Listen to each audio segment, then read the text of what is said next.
Hey guys, it's Versatile Chai. Welcome to my channel. Gonna skip the long intro, just jump straight into it. April 3rd, a month from today, changed my life. I had to have gallbladder surgery. Of course, this is kind of like a routine type of ordeal. People who are in the medical field, such as myself, who do this thing often, surgeons and all that stuff, this is something that's pretty standard and pretty routine. It's like we can do this in our sleep. But to people who are experiencing trauma within the body or some type of hurt or pain, can't identify or understand what's wrong, this is like tremendous. This is big for us, right? So I speak on both sides of the spectrum. I speak as a person who is in the medical field, and I also speak as a person who going through something for such a long time before it was determined what it was. So for me, my journey started a couple of years ago, but even prior to my move in Florida, having chest pain. The chest pain was very not consistent. When I would go to my primary care doctors, I would explain to them like, hey, I noticed this slight like elevation of pain. It might have been after I had a piece of pizza. It might have been after I had some pasta sauce or something like that. When I would describe the feeling to them and I would say it just feels painful, and the pain would always be like right up in this area, the chest bone, like right underneath and right under the breast. It was never where they said it would be. What they heard was acid reflux. It sounds like you might have GERD, you might have acid reflux. Their rule out was to treat me with acid reducers, aka like omeprazole, Pepcid,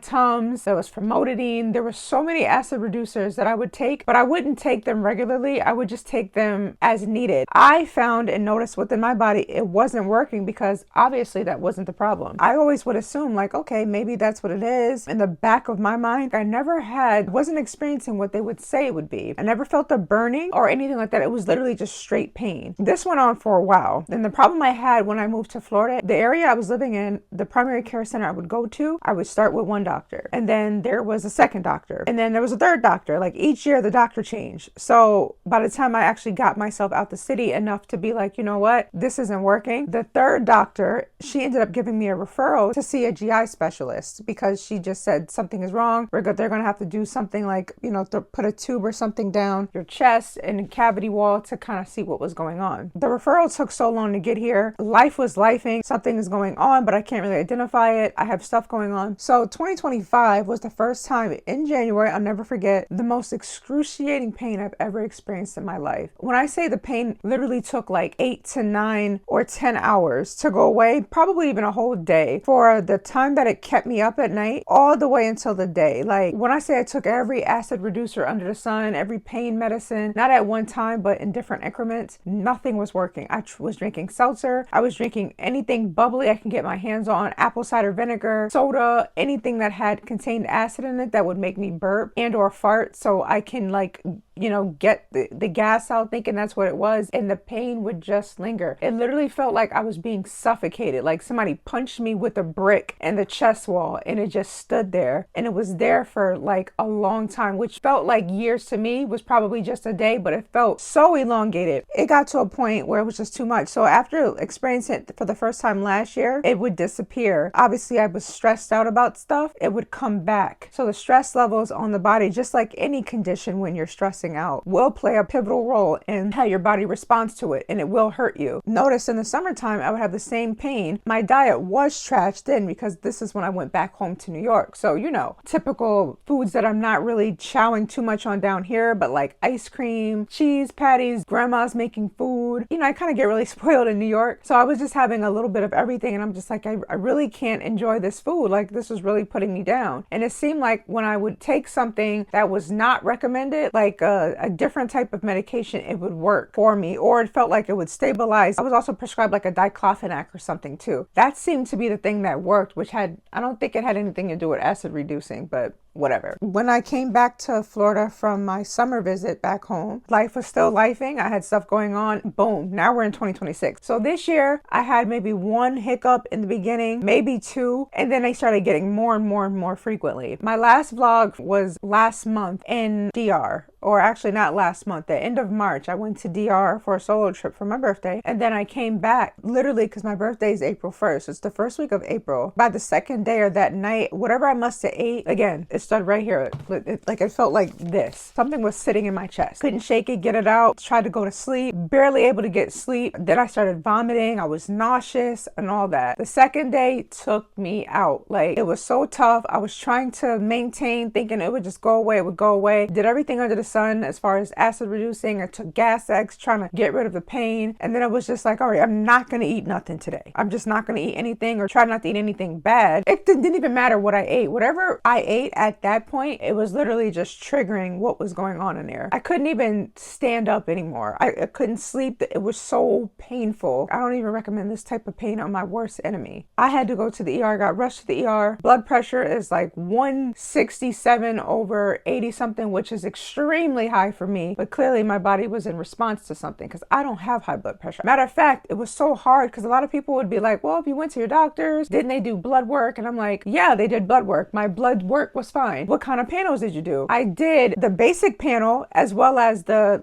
more complicated panels that actually cost additional money outside of insurance. I had that even done. And then I went and had labs done outside of the hospital through LabCorp and all that, and had a whole rap sheet of all of my levels of things and what was going on. And there was nothing alarming. So there was nowhere to even detect this. I think the only thing that was slightly high was my creatinine levels. And that was clearly because I was working out and I was taking a lot of protein. There was nothing really to find there. ER took blood from me. They had me waiting and waiting and waiting. So, I went and had a CT scan done. And then the CT scan did show gallstones and all this inflammation. And then they ordered immediately right after that an MRI. And then the MRI kind of brought everything together. I didn't know I had gallstones. I also didn't know anything was bad about my gallbladder, because any of the doctors that I went to see, even with describing the pain, never bothered to say, hey, maybe we should check this out or actually take an image. Because if I would have took an image, I probably would have known. Because it was so bad, like my gallbladder was enlarged. It was a term called cholecystectomy or something like that. I will leave it here what the term is, but pretty much an inflamed gallbladder or infected gallbladder. He said that mine was like 3 times the size of a normal gallbladder. Had to go. There was no waiting. There was no scheduling it. It was kind of like dire time. So I had this procedure done. Pretty routine. You go in, you don't eat 24 hours or nothing post-operative prior to. And that was pretty easy for me because I wasn't able to eat anyway. They did something called a robotic laparoscopic procedure. So pretty much made 4 slits to where they would have the openings, and they placed like these 4 scopes or whatever tools inside of me to do whatever. I don't know if these tools had lights. I don't know what they were for. And then they did like a invisible stitching in the back or something like that, like sutured me from the back and then used like a adhesive invisible tape type of ordeal over the front. The experience was really painful. The first week was probably the worst week. It was so bad. So today is day, I think 5 since my post gallbladder removal. I've been kind of documenting and journaling day by day. I've been forgetting to hit the record button. Yeah, I have to get into the swing of being able to vlog, but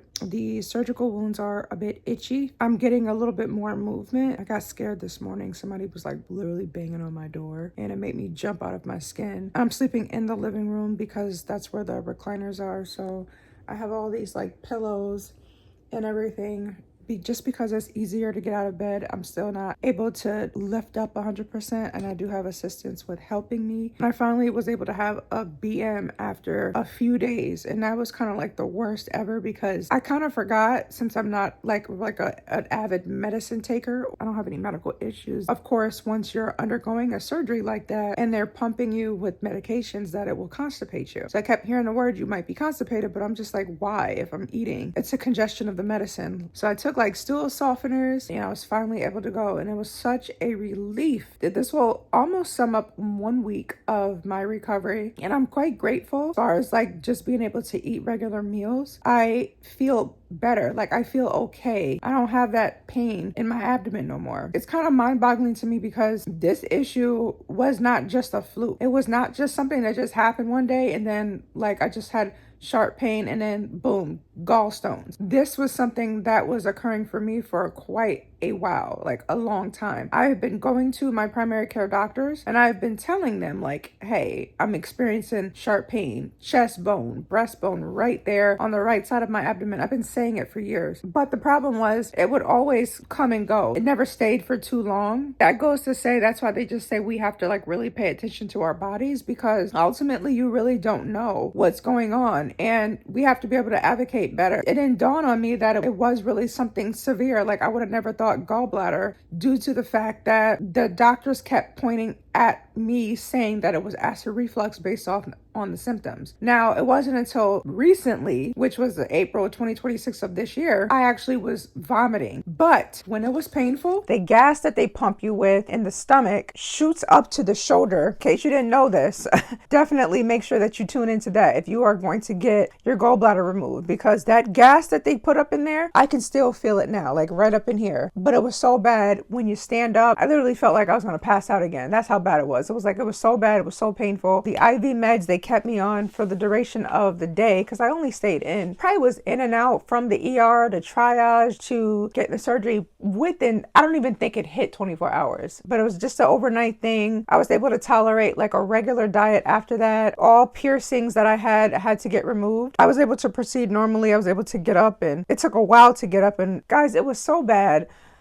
Oh, it was so bad. Yeah, I like I said, I don't wish this type of procedure on or anything on anybody. Of course, when something happens to you on a medical standpoint, you kind of get nervous about stuff like, what did I do wrong? Why did I fail my gallbladder? And you look it up for like, how does this happen to like healthy people? And it says things like high fat diets and people that just naturally have overload of estrogen. But again, getting blood work done and all this stuff, there's still I don't know how to link something is going wrong in the body that I should change something. So if you got nothing else from watching this video besides getting your labs done and going to the doctors and advocating for yourself when something is wrong, my diagnosis was not something that could have been called any other way besides an x-ray, which I understand that people should just typically order x-rays. When I was communicating my symptoms, it did not warrant a x-ray for these primary care doctors because it was not consistent. So when I finally got it, it was just to the point where it was so bad that they had to remove it. As far as healing time goes, I'm told to wait 6 weeks, 4 to 6 weeks. I will say that the first week, like I said, was the worst week. Second week, I was able to just start to get up, and I was like, oh, I'm starting to feel good. Like, this isn't too bad. I couldn't lay down, so I had to sleep in my recliner, which really sucked because then that really started to hurt my back. I had a post-op appointment, I think 3 weeks after, and then I asked the doctor, like, hey, when can I start working out? What he said was, you can work out in another 2 weeks. Yeah, I know, like, this coming week, because it makes a month for me now. As of today, I know I'm not ready. Some of the surgical tape started to fall, like come out. It just feels a little weird. A menstrual cycle too is a little weird. Another thing that it teaches you is that you don't know, even though I do work out, you don't really, like, it really helped me to understand too how important it is to have a strong core. With having a surgery, even with having a strong core, it takes such a long time to repair from internally. So please be aware of that. I'm still in the healing process. I want to be able to work out so badly. I even delayed traveling for a little bit so that way I can heal. I'm really thankful for like God and just looking out for me, saying, hey, you have to get over your hump here and get your butt into the doctors or go to the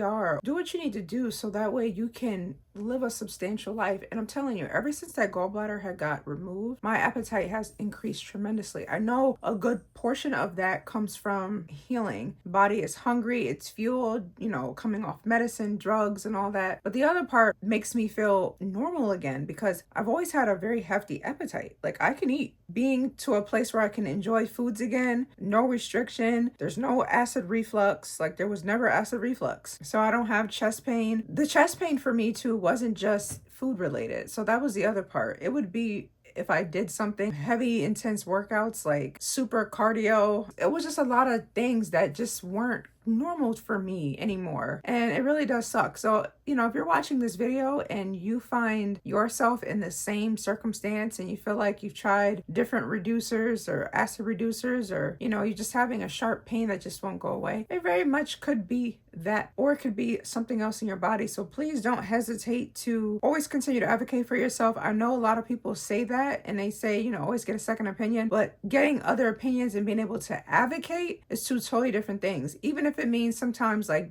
being overzealous and making up something as you go and to the ER and just my neck and my back, or something happened and you had a slip and fall. Sometimes that's what it takes. If it means that you're going to get better care for yourself, you're going to be looked at as seen routine. And then this is not to say that medical professionals are not there and they don't do their job. Without them, a lot of us probably wouldn't be here, including myself. I have no complaints for my surgery. Shout out to Advent Health for my care. Like, I wouldn't have asked for it to be done any other way. And I can't wait for this to be over. Thank you guys so much for tuning in, and I will see you on the next run. Take care. Goodbye.